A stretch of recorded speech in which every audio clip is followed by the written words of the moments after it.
7 अक्टूबर से शुरू हुआ इजराइल हमास जंग अब भी जारी है।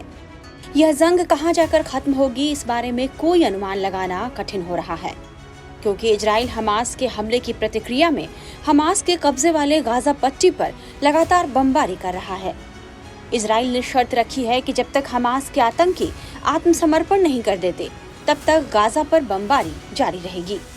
दोनों ओर से बमबारी, गोलीबारी से दहशत का माहौल है और इजराइल में सभी तरह की यात्राएं रद्द कर दी गई हैं। इस बीच टाटा ग्रुप की विमानन कंपनी एयर इंडिया ने फैसला किया है कि भारत से इजराइल की राजधानी तेल अवीव जाने वाली फ्लाइट्स को कुछ और समय के लिए रोक दिया जाए।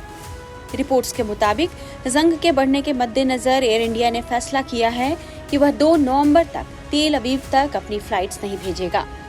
एयर इंडिया के एक अधिकारी के हवाले से मीडिया रिपोर्ट्स में कहा जा रहा है कि तेल अवीव के लिए एयरलाइंस की निर्धारित उड़ानें अब 2 नवंबर तक के लिए स्थगित कर दी गई हैं।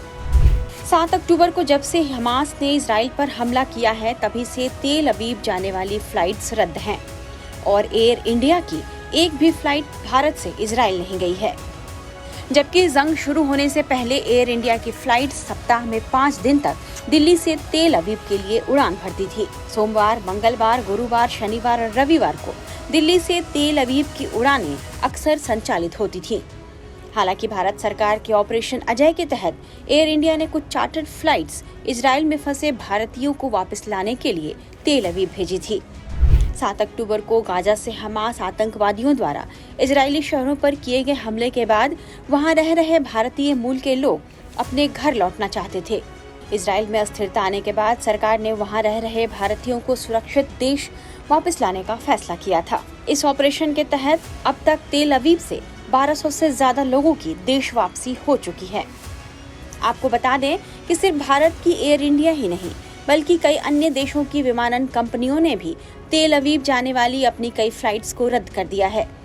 इजराइल में जिस तरह से जंग के हालात पैदा हुए हैं, उसकी वजह से इजराइल को कई मोर्चे पर नुकसान झेलना पड़ रहा है, जिसमें आर्थिक नुकसान एक बड़ा पहलू है।